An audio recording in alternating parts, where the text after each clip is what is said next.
이제 오늘 본문은 지난주에 이어서 계속해서 함께 우리 18장 전체를 한번 보도록 하겠습니다. 그래서 오늘 성경이 없는 분들은 좀 힘드니까 성경을 미리미리 찾아보시면서 함께 은혜 받도록 하겠습니다. 18장에 보면은 이제 사도 바울이 어디에서 복음을 전하게 됩니까, 여러분들? 고린도 지역에서 복음을 전하게 됩니다. 근데 고린도 지역에서 복음을 전하는 부분에 있어서 사도 바울이 굉장히 많이 좀 위축되어 있고 좀 힘든 가운데 있습니다. 그 이유가 바로 뭐냐면은 이 두 가지 이유 때문이죠. 첫 번째는 바로 뭐냐면은 이 고린도 지역의 어떤 분위기 때문에, 고린도 지역의 영적인 분위기라는 것이죠. 그 영적인 분위기가 굉장히 엄란한 어떤 분위기였다라는 거예요. 사도 바울은 분명 예수님을 믿는 사람이고, 그리고 사도 바울은 분명 가는 곳마다 정말 그 어려운 형편 가운데서도, 핍박을 당하는 가운데서도 교회를 세워나갔던 사람이라는 것이죠. 그리고 지금 이 사도 바울은 지금 2차 선교 여행을 나오고 있다라는 것이죠. 그래서 1차 선교 여행 때 이 아시아 지역을 다니면서 사도 바울은 많은 교회를 세웠다라는 것이죠. 그렇기 때문에 사도 바울이 그냥저냥 어떻게 보면 마음이 내가 너희 가운데 있었을 때 심히 그할 때 약하고 두려워하고 심히 떨었다. 약하고 두려워하고 심히 떨었다. 그 이유가 바로 뭐냐면은 이 고린도 지역의 영적인 어떤 분위기, 엄난한 분위기. 그래서 일본의 선교사님들을 이렇게 파송하기 전에 굉장히 어떻게 보면은 선교본부에서 교육을 굉장히 많이 시킵니다. 왜냐하면 일본의 문화는 음란을 빼고는 설명을 할 수 없는 문화다라는 것이죠. 굉장히 음란한 문화가 많다라는 것입니다. 그래서 분위기 자체가 그런 어떤 분위기, 그 다음에 또 일본은 또 만신을 섬기지 않습니까? 만신이 뭡니까, 여러분들? 만 가지 신이라는 거예요. 그래서 일본 기독교인들 중에서도 예수 믿으면서도 또 다른 어떤 조상들이 섬겨오던 신들을 동시에 섬기는 사람들이 굉장히 많아요. 왜요? 이 신 저 신 섬기고 나면은 복이 올 것이다.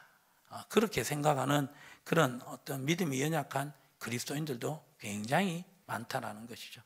그래서 그런 어떤 문화에 영향받지 않기 위해서 교육을 많이 시킵니다. 왜냐하면 예전에 일본의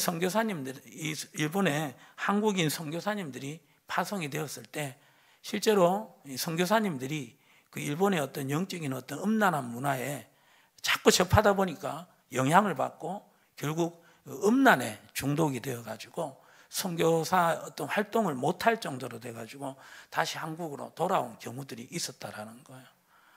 그리고 스위스 로잔에 이런 데 가서는 어떻게 보면 굉장히 음란한 어떤 문화 부분에 있어서 이건 하나님의 어떤 뜻이 아닙니다. 그렇게 외치면서 다니셨던 분이 이제 성적 어떤 축제 그런 데 영향을 받아가지고 음란에 중독되는 그런 선교사님들도 있었다라는 것이죠.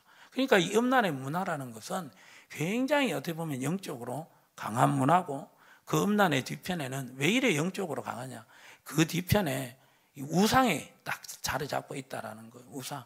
그래서 구약 성경에 보면은 이 우상에 관계된 많은 이들이 무슨 짓을 하냐면은 음란의 죄를 굉장히 많이 범하게 된다라는 것이죠.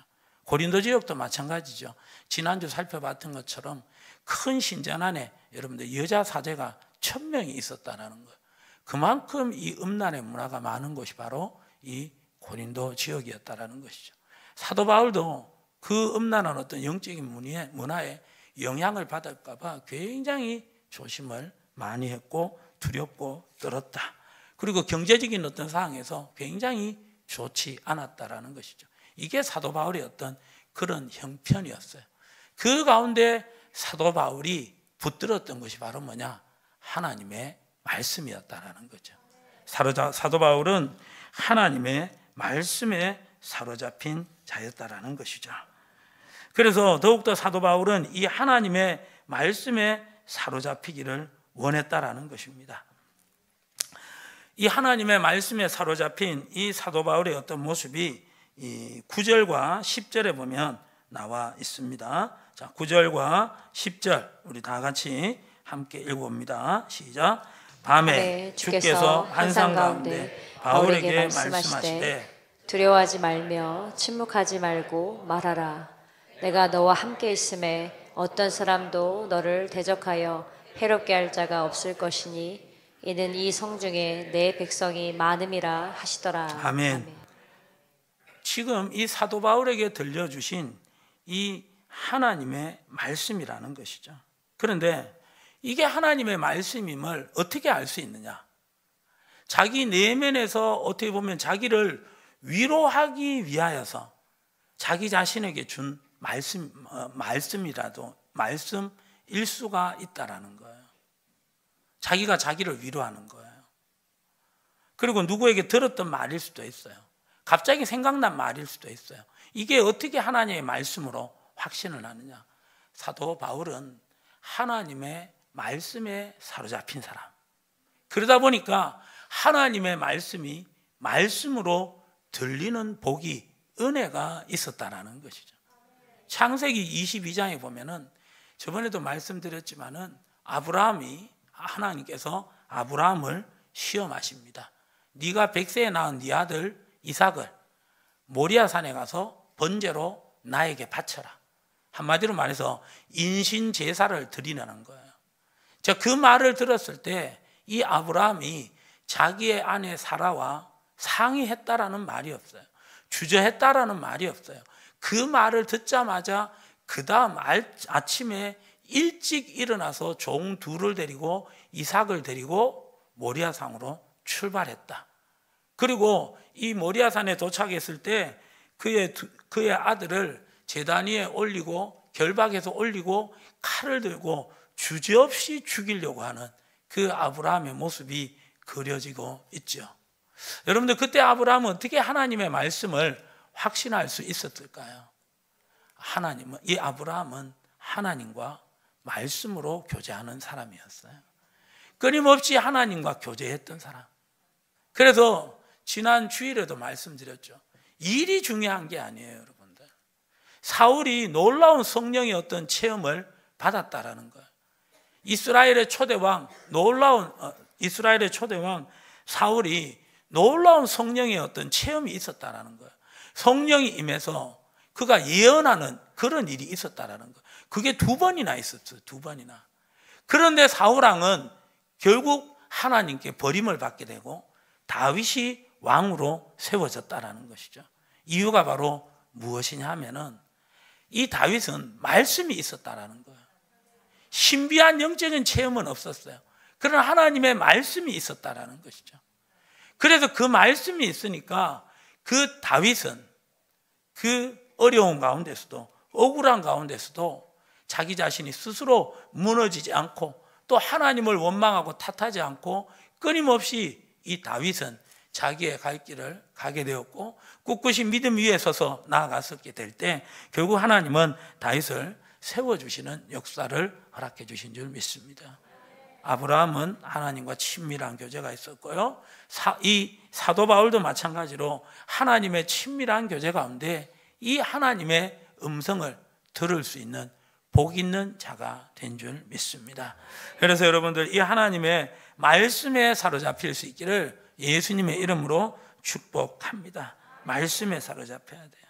이 말씀에 사로잡히다 보니까 이 사도 바울이 어떤 반응을 합니까? 자, 10절 다시 한번 읽어봅니다. 시작. 내가 너와 함께 있음에 어떤 사람도 너를 대적하여 해롭게 할 자가 없을 것이니 이는 이 성중에 내 백성이 많음이라 하시더라. 아멘. 그리고 11절 읽어봅니다. 시작. 1년 6개월을 머물며 그들 가운데서 하나님의 말씀을 가르치니라. 10절과 11절의 말씀이 그냥 분리된 것 같아요. 네 백성이 많다. 그리고 1년 6개월 동안 머물렀다. 그러나 여기에는 원어에는 있지만요, 원어 헬라어에는 있지만은 한글 성경에는 빠진 접속사가 하나 있어요. 그게 바로 뭐냐 하면은 therefore, 쉽게 말해서 그래서. 이는 이 성중에 내 백성이 많음이라 하시더라. 그래서 1년 6개월을 머물렀다라는 거예요. 할렐루야. 사도 바울이 머물고 싶어서 머문 게 아니었어요. 말씀이 주어지니까, 이 성중에 내 백성이 많음이라 주어지니까 자연스럽게 and therefore 그래서가 되었다라는 거예요. 그래서 사도 바울은 이렇게 하나님의 말씀에 사로잡힌 사도 바울이었다라는 것이죠. 그러다 보니까 사도 바울이요, 고린도의 그 음란한 문화 가운데 이길 수가 있었고, 또 경제적으로 힘든 상황들을 이겨갈 수가 있었다라는 것이죠. 그리고 여러분들 육신적인 어떤 부분에 있어서도 이 사도 바울은 참 이 육신적인 연약함을 잘 이겨갔다라는 것이죠. 그래서 22절에 말씀해 보시면은 가이사라에 상륙하여 올라가 교회의 안부를 물은 후에 어디로 갔다고요? 안디옥으로 내려갔다라는 거예요. 그리고 23절에 얼마 있다가 떠나 갈라디아와 부르기아 땅을 차례로 다니며 모든 제자를 굳건하게 하니라. 여러분들 22절이 바로 뭐냐면 22절과 23절은요 놀라운 어떤 연결이 되는 어떤 그런 사건이 있는데, 22절이 마무리됨으로 말미암아 사도 바울의 2차 선교 여행이 끝났어요. 지금 가이사라에서 어디로 내려왔다고요? 안디옥. 안디옥이 어떤 곳입니까? 사도 바울 자신을 선교 여행을 파송했던 교회라는 거예요. 선교 후원금을 주면서 사도 바울에게 2차 선교 여행을 할 수 있도록 도왔던 교회. 그래서 22절에 이 사도 바울이 2차 선교 여행을 끝내고 이 안디옥에 와서 선교 보고를 했다라는 거예요. 그리고 난 다음에 23절에 어떻게 됐다고요? 얼마 있다가 떠났다라는 거예요. 여러분들 선교 여행이 그렇게 만만한 거리가 아니라는 거예요. 한 번씩 나가면 2년, 3년이 걸리는 그런 어떤 시간적인 부분도 있고, 거리적인 부분도 12,000km, 2만 km 나뉘는 말이 여러분들 만 킬로, 2만 킬로지. 여러분들 하루 만보도 제대로 걷기 힘들잖아요. 그죠, 여러분들? 그런데 이분은 그렇게 다녔다라는 거예요. 그러는 가운데 육신적으로 굉장히 피곤한 가운데 있을 수가 있다라는 거예요. 그런데 사도 바울은 그렇지 않았다라는 것이죠. 다시 일어나서 주저하지 않고 갈라디아와 부르기아 땅, 자기가 선교했던 그 땅을 다시 돌아보러 나갔다라는 거죠. 말씀에 사로잡히는 가운데 가만히 있을 수가 없다라는 거예요. 이런 말씀에 사로잡힌 자가 바로 예레미야 20장의 9절에 예레미야가 이런 말을 하는 거죠. 예레미야 20장 9절 시작. 내가 다시는 여호와를 선포하지 아니하며 그의 이름으로 말하지 아니하리라 하면 나의 마음이 불붙는 것 같아서 골수에 사무치니 답답하여 견딜 수 없나이다. 예레미야 선지자가 외쳤던 것이, 이 이스라엘은 이제 곧 바벨론에 의해서 멸망당한다. 빨리 바벨론에게 항복하는 것이 우리가 살 길이다. 그렇게 외쳤던 사람이 이 예레미야예요. 그러니까 쉽게 말해서 우리가 한일 합방되기 전에 여러분들 조선 사람이 일어나가지고 이 조선은 이제 미래가 없다, 희망이 없다, 우리가 사는 길은 빨리 일본과 합해지는 것밖에 없다, 바로 저 고종 황제가 이시조선이 무너지는 길밖에 없다, 항복해라, 이렇게 외쳤던 이 매국노, 여러분들 친일파, 이런 사람들하고 똑같은 그런 모습이었다라는 거. 그러는 가운데 이 예레미야가 얼마나 이스라엘 사람들로부터 핍박을 받고 모욕을 당했는지도 모른다라는 것이죠. 그런데 여러분들, 이 예레미야가 그걸 외치지 않고 싶은 거예요. 자기도 이스라엘 사람인데 왜 그걸 핍박을 받아가면서까지 외칠까요? 바벨론이 뭐 돈이라도 먹었으면 억울하지도 않지. 그런 것이 없었다는 거예요. 선지자였다라는 거예요. 그런데 그렇게 외칠 수밖에 없었는 것이 하나님의 뜻이었어요. 하나님의 계획은 분명했다라는 것이죠. 그러니까 자기 중심에 불이 일어나는 거예요. 그걸 외치지 않으면 견딜 수 없게 되었다라는 거예요. 이게 여러분들 하나님의 말씀에 사로잡힌 예레미야의 모습이었고 사도 바울의 모습이었고 오늘 우리의 모습이 되기를 원합니다. 오늘 우리는 여러분들 무엇에 사로잡혀 있습니까? 무엇에 사로잡혀 있습니까? 여러분들 지금 이 한국은, 아니 세계 모든 것이 정말 보통 이것에 많이 사로잡혀 있는데, 그게 바로 뭡니까 여러분들? 돈에 많이 사로잡혀 있다라는 거. 어디를 가든지 여러분들 모든 다 돈과 다 연결이 된다라는 거예요. 특별히 여러분들 파라뷰 아파트 점도를 나가다 보니까 여러분, 제가 아파트 시세에 대해서 좀 많이 알게 됐습니다. 그냥 자전적으로 막 들리는 거예요. 전도하러 가서도 여러분들, 또 오시는 분들한테 막 이렇게, 예, 축복합니다, 잘 오셨습니다, 예, 우리 행복하시기를 기도하겠습니다, 이렇게 말하면서 돌아서면 이 아파트 시세는 어떻고 요즘 재료비가 올라서 시내 아파트 뭐 재건축이 일어나는데 그거는 뭐 얼마가 되면 이 중도금이 또 이자가 들어가는 어떤 그런 부분에 있어서 그게 이자 들어가는 것도 있고 없는 것도 있고 그런 어떤 말을 들어보게 될 때 성도님들이 굉장히 지금 많이 어떤 물질이라는 부분에 있어서 참 많이 생각하시고 미래를 생각하고 계시는구나, 이걸 좀 많이 느낄 수가 있었습니다. 여러분들, 무엇보다도 참 그런 모든 부분들이 있어서 하나님의 말씀으로 여러분들 중심을 잘 잡을 수 있기를 소망합니다. 그래서 디모데전서 6장 20절의 말씀에 보시면은 돈을 사랑함이 뭐라고요 여러분들? 일만하게 뿌리다. 아멘 없잖아. 이러면 안 돼요 여러분. 다시, 돈을 사랑함이 일만하게 뿌리가 되나니. 이것을 탐내는 자도 미혹을 받아 믿음에서 떠나 많은 근심으로써 자기를 찔렀도다.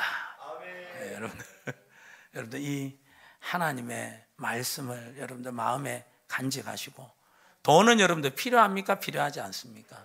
필요합니다. 왜? 돈도 누가 만들었어요? 하나님이 만드셨다는 거예요. 그런데 뭐가 문제예요? 돈을 사랑하는 것이 문제라는 거예요. 가족들도 하나님보다도 가족들을 더 사랑하는 게 문제라는 거예요. 그래서 예수님께서 말씀하셨잖아요. 너희의 원수는 누구다? 너희 집안 식구다. 왜? 가족을 하나님보다 더 사랑하는 것, 그건 바로 우상숭배라는 거예요. 그건 하나님 앞에서 온전치 않다라는 거예요. 가장 먼저 사랑해야 될 분이 누구예요? 하나님입니다.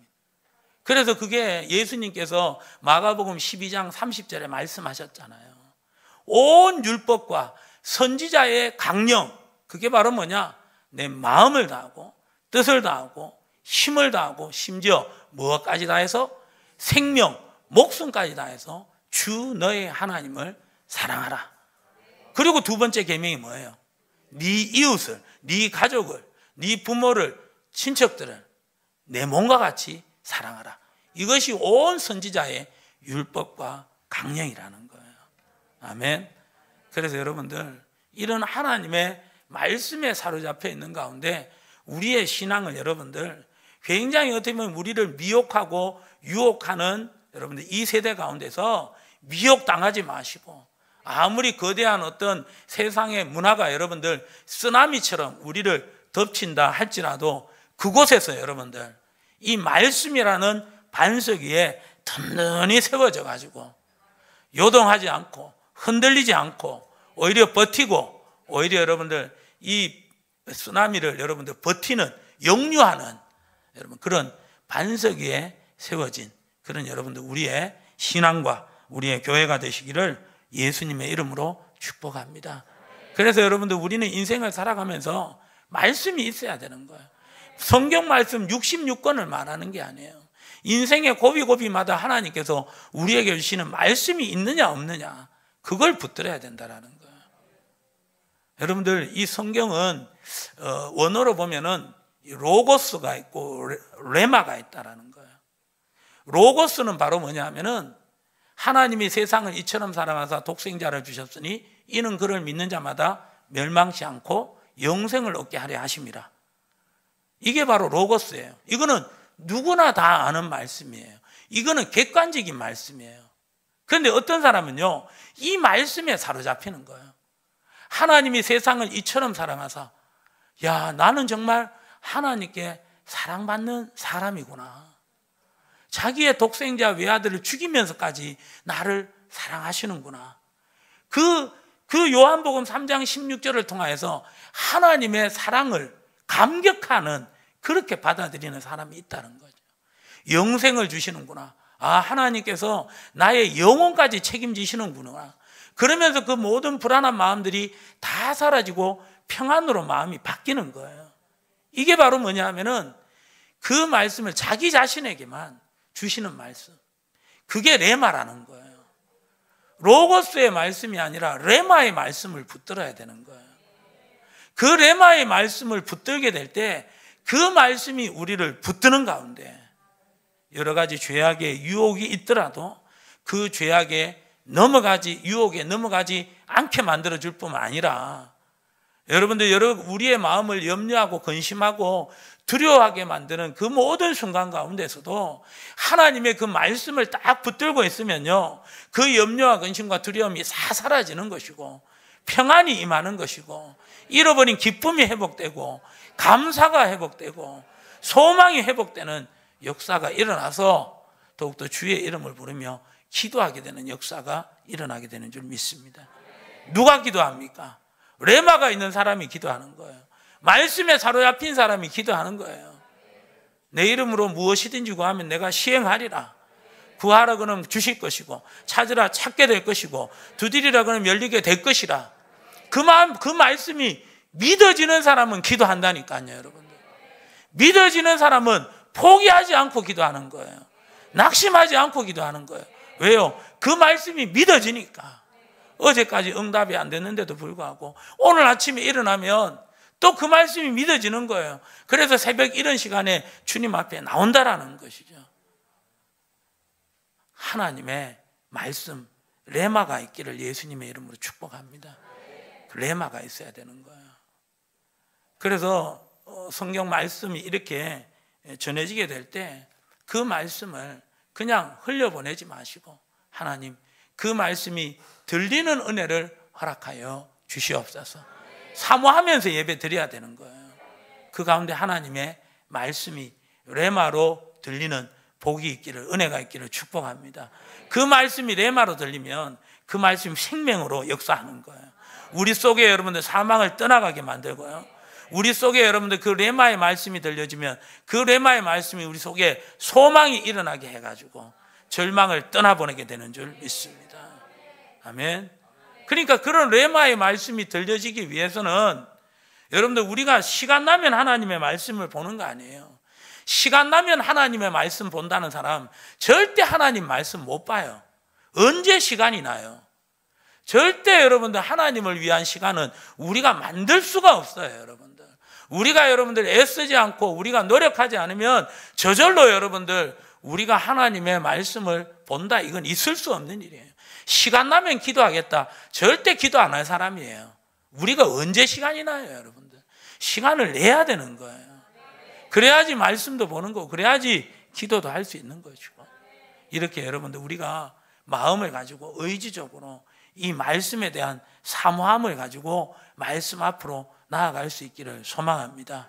그렇게 말씀을 가까이 하게 될 때 결국 우리가 하나님과 말씀으로 교제하게 되는 것이고, 그 가운데 여러분 하나님의 기쁨으로 더욱더 세워지고 하나님께서 역사하시는 하나님의 기쁨이 되는 우리와 교회가 되는 줄 믿습니다. 그래서 주일에도 말씀드렸지만은 평양이라는 곳이 어떤 교회였어요? 동방의 예루살렘으로 불리던 곳이었잖아요, 여러분들. 그래서 주일이 되면 모든 상점들이 다 문을 닫았어요. 온전한 예배를 드리기 위해서. 한국의 3분의 2의 교회가 평양에 있었다라는 거죠. 그런데 여러분들 이 평양이 지금은 어떤 땅이 되었습니까? 암흑의 땅이 되었잖아요. 사망의 땅이 되었잖아요. 왜 그렇게 되었을까요? 사회주의, 공산주의가 들어와서 교회를 다 쫓아내버렸다라는 거예요. 교회를 핍박하고 순교자가 나고 그 가운데 신실한 사람들은 남쪽으로 다 여러분들 내려갔다라는 거죠. 이유가 바로 뭐냐? 신앙을 찾아서. 그러는 가운데 말씀이 사라졌어요. 말씀이 사라지니까 그 땅은 사망의 땅이 될 수밖에 없는 거예요. 암흑의 땅이 될 수밖에 없는 거예요. 우리도 마찬가지예요. 하나님의 말씀이 사라진다면 우리의 심령도 암흑이 되는 거예요. 우리의 심령도 여러분들 사망이 지배한다라는 거예요. 그 가운데 늘 부정적이 되는 것이고 늘 원망하고 염려하고 근심하고 낙심하고 그게 바로 사망의 특징이잖아요. 어둠의 특징이잖아요. 그래서 여러분들 우리의 심령에 말씀이 없으면 우리가 말씀을 붙들지 않으면 지금은 괜찮을지 몰라도 우리는 지금 서서히 사망 가운데로 들어가는 거예요. 서서히 어둠 가운데로 들어간다는 거예요. 이 하나님의 여러분들 말씀을 붙들 수 있을 때, 볼 수 있을 때, 아멘. 예배 드릴 수 있을 때 힘을 다해서 뜻을 다해서 열심히 예배 드리시고, 특별히 우리 초등부 그리고 학생회까지는 무조건 말씀 암송 많이 하세요, 여러분들. 말씀 암송 올해 이제 한 11, 한 4개월 정도 남았으니까 한 달에 10구절 외운다 생각하고 그럼 49절 외우면 되겠죠. 할 수 있겠어요? 내년에 여러분들 성경 암송 대회 하잖아요. 정교인. 그 범위가 어디예요? 로마서 8장. 지금부터 암송하세요, 여러분들. 로마서 8장의 말씀은 성경의 다이아몬드예요. 성경을 여러분들 반지로 비유하면 그 다이아몬드가 바로 뭐라고요? 로마서 8장이에요, 여러분들. 로마서 8장을 통하여서 하나님의 말씀에 사로잡히시고 그 말씀이 믿어지는 가운데 우리를 통하여서 하나님의 말씀의 역사가 우리의 삶 가운데 나타날 수 있기를 예수님의 이름으로 축복합니다. 사도 바울은 이 말씀에 사로잡혔어요. 그래서 사도 바울은 더욱더 거룩의 삶을 유지하기를 원했다라는 것이죠. 18절 말씀을 한번 보세요. 자, 18절 다 같이 한번 읽어봅니다. 시작. 바울은 더 여러 날 머물다가 형제들과 작별하고 배 타고 수리아로 떠나갈새 브리스길라와 아굴라도 함께하더라. 바울이 일찍이 서원이 있었으므로 갱그라에서 머리를 깎았더라. 아멘. 자, 여기서 여러분들 바울이 뭐 했다고요? 바울이 머리 깎았다는 얘기를 왜 할까요, 이게? 그래요. 예, 그러니까 뭐 제가 여기서 했겠죠. 제가 그런 말 했겠죠. 자, 여러분들 민수기 6장을 한번 가봅시다. 민수기 6장 그 1절과 2절에 보면은 민수기 6장 1절과 2절에 보면은 무슨 여러분들 누가 무엇을 소원하는 거예요? 나실인의 소원을 하는 거예요. 그러니까 이스라엘 백성들이 나실인의 소원을 한다라는 거죠. 이유가 바로 뭐냐? 자기 몸을 뭐하여? 구별하여 여호와께 드리고 싶었다라는 거예요. 그러니까 구별한다라는 말은 무슨 뜻이에요, 여러분들? 거룩하게 해서 하나님께 드리고 싶었다고요. 거룩하게 해서 하나님께 쓰임받고 싶었던 이스라엘 사람들이 나실인의 규례를 지키는 거예요. 자, 2절에 보면은 나실인의 규례가 무엇일까요, 여러분들? 시작. 이스라엘 자손에게 전하여 그들에게 이르라. 남자나 여자가 특별한 서원 곧 나실인의 서원을 하고 자기 몸을 구별하여 여호와께 드리려고 하면, 예, 그 뒤에 이제 나실인의 규제가 쭉 나오는데 시체를 가까이 하지 마라. 또 무엇을 먹으면 안 된다? 포도주나 독주를 먹으면 안 된다. 머리에 무엇을 대면 안 된다? 머리 깎으면 안 된다. 뭐 시체를 가까이 하면 안 된다. 뭐 쭉 나오잖아요, 여러분들. 이 나실인의 규례 생각하면 사사 중에 누가 생각나요? 삼손이 이렇게 살았잖아요, 여러분. 나실인. 자, 그리고 여러분들 13절의 말씀을 한번 봅니다. 13절 시작. 나실인의 법은 이러하니라. 자기의 몸을 구별한 날이 차면 그 사람을 회막문으로 데리고 갈 것이요. 그렇죠. 그리고 14절요. 14절 있어요, 없어요? 자, 13절에 가면은 이 나실인을 데리고 어디로 갔다고요? 회막문 앞으로 갔잖아요. 거기서 무엇을 하느냐 하면은 머리를 깎았다라는 거예요. 머리를. 이제 이 의식이 뭐냐면 이제 나는 거룩하고 구별된 나실인의 삶을 이제 그만 살아가겠습니다. 그러면서 자기 머리를 깎는 거예요. 오늘 사도 바울이 무엇을 깎았다고요? 그래서 무슨 규례를 지켰느냐? 나실인의 규례를 지켰다라는 거예요. 사도 바울이 이 고린도 교회에 와서 음란의 어떤 영향을 받고 또 어떻게 보면 물질적으로 힘든 어떤 상황 가운데서 이 고린도 사역을 하는 가운데 약하고 두려워하고 힘이 떨었다라는 거예요. 그 가운데 이 고린도 사역 부분에 있어서 좀 더 하나님께 집중하면서 좀 더 어떻게 보면 말씀에 사로잡혀서 좀 더 열심히 자기 자신을 구별하여 거룩히 쓰임받기를 원했다라는 거예요. 모든 이 고린도 사역 부분에 있어서 하나님 도와주시지 않으면 안 됩니다. 하나님 나를 불쌍히 여기셔서 그렇게 가난한 마음으로 정말 간절한 마음으로 하나님을 의지했다라는 거예요. 그런데 그걸 몇 개월 동안 했다고요? 1년 6개월 동안 했다는 거예요. 그리고 난 다음에 그 사역이 끝났어요. 고린도 지역을 떠났어요. 그리고 난 다음에 이제 무엇을 한 거예요? 머리를 깎았다라는 거예요. 무슨 규례가 끝났어요? 나신인의 규례가 끝났다라는 거예요. 이처럼 여러분들 사도 바울은요, 자기가 사역을 하는 가운데 정말 말씀에 사로잡혀서 정말 말씀에 의지해서 이 고린도 지역을 사역하는 부분에 있어서 가지고도 하나님, 저는 영적으로 너무너무 약합니다. 너무나도 부족한 자입니다.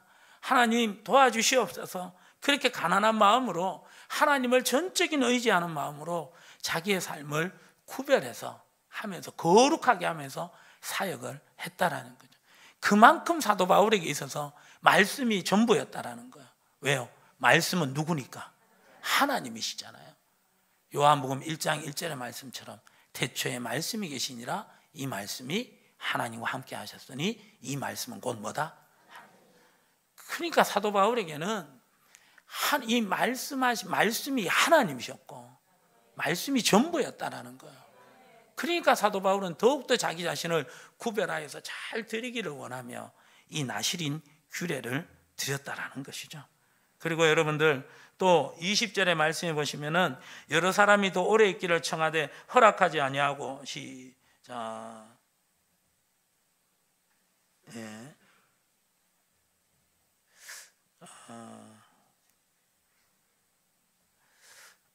자, 21절 한번 읽어봅니다. 21절 시작. 작별하여 이르되 만일 하나님의 뜻이면 너희에게 돌아오리라 하고. 무슨 뜻이면? 요청에 의해서 움직이는 게 아니에요. 하나님의 뜻이면, 하나님이 말씀하시면 내가 나아갑니다. 그러나 하나님 말씀이면 아닙니다. 아멘. 여러분들, 이 사도 바울의 이런 모습이 우리의 모습이 되기를 소망합니다. 그 가운데 여러분들 정말 하나님의 말씀에 사로잡힌 서춘교 양문교회 송도라는 아름다운 여러분들 칭호를 받음으로 인하여서 하나님이 기뻐하시는 모습으로 쓰임받을 수 있기를 예수님의 이름으로 축복합니다.